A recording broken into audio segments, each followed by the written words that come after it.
Brian and Kenzie in the morning.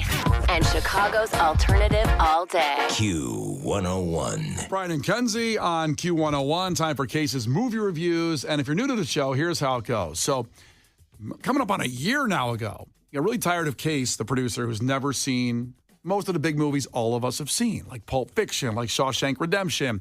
I can go on and on, but he's now seen all these huge movies, and he's really a better person because of it. He'd only seen Boys in the Hood and Norbit before we started this thing. Correct. So now he has seen all kinds of the classics and now quotes movies like I do all the time in the hallway. Twister. I use it every day. Oh, we've discovered that line that's become our iconic line, the money, not the science. God, I love it.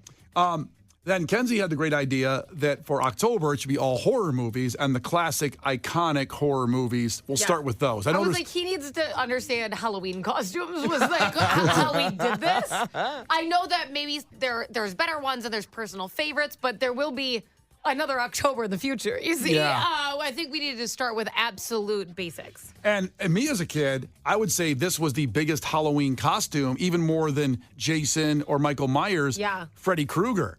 Because it was always cool to make those. People used to use tinfoil to make his hand, the razor blades on there. And now you use that to watch the Chicago Sports Network. It's amazing how we've come full circle. Freddie gets it. He puts his hand in the air. That lucky son of a bitch. Yeah. James checked in from Carpentersville, and he said, I was Freddy Krueger every year from 1997 to 2003. An illustrious run. I want to know why he changed, but we don't have time to get into that. So thanks for checking in from Carpentersville this morning. We appreciate that. But let's start how we always do. It is the movie trailer from the original movie number 1, 40 years old, 1984, A Nightmare on Elm Street. The kids of Elm Street don't know it yet. But something is coming to get them. There's something out there, isn't there?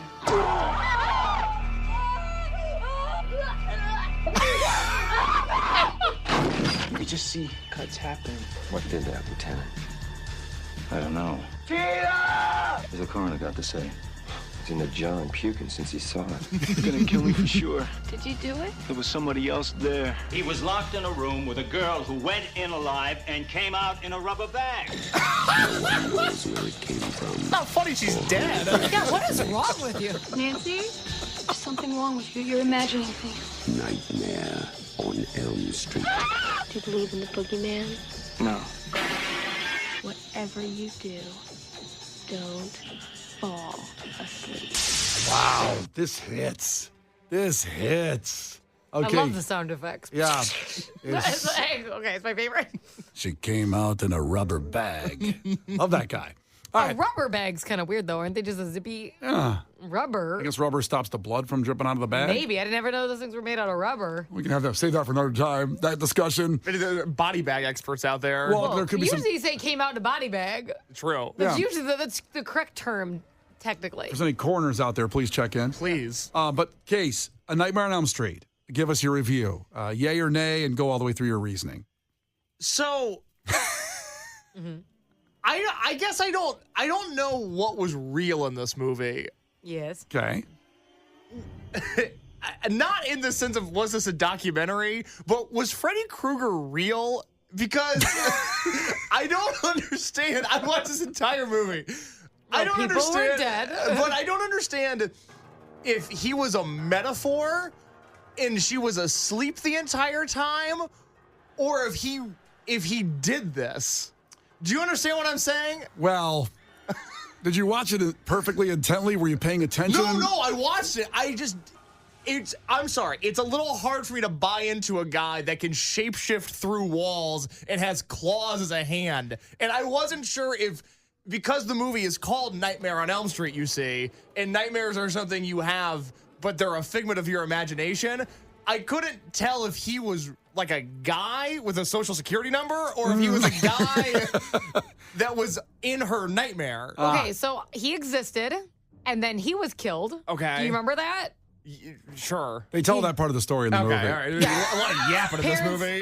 Parents killed him, not a great guy. Cornered him in a boiler room, hence the face. Okay, the boiler room I remember, yeah. So he was real. Because he did bad things. You don't hear a lot of talk about boiler rooms anymore, by the way. Those have gone away. Okay, so he did bad things. He did very bad things. Parents burned him alive. Okay? Well, and then he died. Yeah, too bad. Hence the skin, a lot of issues. Yeah? Like you can see it on him. But he killed a lot of kids, so He did bad things. That's what I said. well, you said bad things. I'm saying he killed like kids. Yeah. Which not a good I guy. think is bad. I'll go ahead and say it. I'm glad you're taking that stance. No, I think the parents were fine with what they did. I'd have the same approach, I think. So anyway. Don't let Kenzie near a gasoline. Sorry. Yeah. So attacked in a boiler room, he dies. Much more Jason-y. Like Jason was dead, right? So it's like that, but he found a way to tap in to their dreams and kill them in their dreams. Yes, he was real, but he's no longer alive. He got killed. Just like a Jason. Man, that doesn't make any sense to me. So I don't know what part of His spirit continues to kill people. Okay. Do you not believe in supernatural at all? Not typically. I think people that believe in ghosts are a little weird.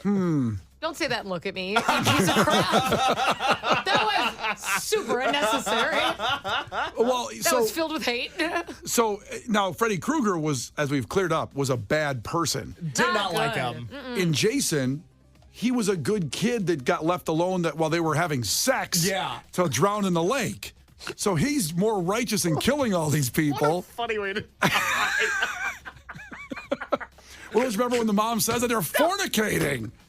And they let the poor kid die. Jason died in the lake, drowned in the lake. It was awful. Freddy Krueger, bad guy. Yes. So it's bad that he came back too. Still bad. Does that make Spirit sense? bad, yeah. But if he's actually doing this, why does it seem like the girl that's in distress the entire movie? Why does it seem like her mom wants her to die? Because she just ignores all of the things she's saying the entire time. Really does. It's like Gaslight Gatekeep Girl Boss. She's just making fun of her daughter the entire movie, and her daughter's about to die. Really are not helpful. Not at all. Really, the parents are not I know, helpful. but imagine on like your third night of not getting good sleep and your kid's still yapping about how things have been. It's in my dream. Like, just go to bed. We're all tired. I get it. By the way, mid-review, Robert checked in. Was Case smoking some of that Michigan grass? I wasn't. The movie just didn't make any sense to me. Yeah. Because I couldn't tell if at the end of it she was going to wake up and it was all going to be a dream, but it was really a nightmare. And then when even the last scene of the movie didn't make any sense because the kids all get in the car and the mom, who, again, ignorant to the entire situation, she gets grabbed by Freddy at the end of the movie. Yeah. But she's not asleep. Correct. None of this movie makes sense. No, well, here's the deal. He's choosing to be in the dreams. That's like his little, it's going to really mess with them. He could do it it's not like he was only given permission to do that. He's deciding just to be awful, like he was when he was alive. But Kenzie, do you ever play board games with your 10-year-old and in the middle of the game he makes a rule so that he always has to win? Yeah, no, we put a stop to that. Yeah, but yes. Freddy Krueger doesn't exist in a reality that I can understand where he can shapeshift and he can stab people and he can spin people like a basketball on his finger like he's a Harlem Globetrotter and he can decide when and where he shows up. That's what happens when you die. I feel like a lot to look forward to. I feel like we're going in circles, so I'm just going to put an end to it. Okay. It's a movie. There's no physics involved with Freddy going from dreams to real life. But Friday the 13th, which I watched last week, I loved because that movie made sense. I, too, have been a horny teen wanting to get some, and I have also been afraid of being killed by a scary figure at night. You go. That movie was grounded in reality. This movie made no sense, and also in the scope of the movie, since we're talking about the movie, bad special effects, bad music. No. See, here's the thing with the music. Okay, and also bad acting. Go ahead on the music. Johnny Depp's in there. How dare you? Exactly. That's right. So with Friday the 13th, you had Kevin Bacon's first movie, and then Johnny Depp in this one. Unbelievable. I forgot about that Johnny Depp was in the first. I haven't seen it in a long time, this movie. But I wouldn't recommend. But the music shift was probably, in my opinion, the first horror movie that didn't just have, this in it. Like it had kind of like Depeche Mode beats and some metal. Later movies had total thrash metal in it. In fact, if any movie you like the sounds, it should be this one. Yeah. This was during all the chase scenes in this movie. They're doing again, it's almost like proto-Depeche Mode, but it ages really poorly. We don't associate that sort of electronic music with like scary things anymore, or action sequences. It's just not any good. But that captured a moment. I didn't say it aged well as far as the music, but it certainly captured a time that Wes Craven, the great director of that, found a way to make something different. That's why that movie stood out when you first watch it after watching other horror movies.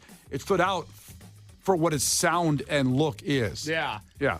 It's a 90-minute movie. I felt like I was spent 90 days watching it. I couldn't get to the end fast enough. I know you're going to give your rating. Is there anything else you wanted to talk about with it? I do think the first, let's say, half of the movie was pretty spooky. You know, in terms of the scare factor, again, this is a genre that I never really explored. Kenzie brought all these movies to me, and something like The Shining was really creepy. I expected Saw to be even scarier than it was. I felt like I handled that pretty well. This movie, especially at the beginning, was pretty creepy and pretty scary and pretty uneasy to watch.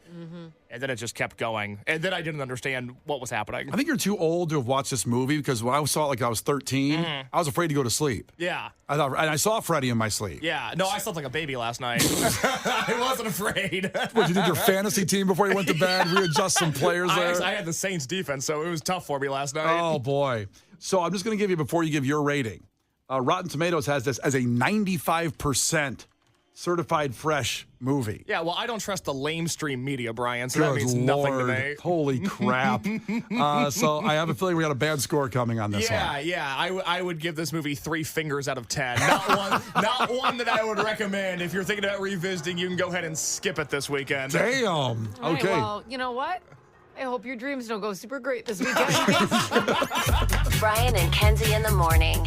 And Chicago's alternative all day. Q101.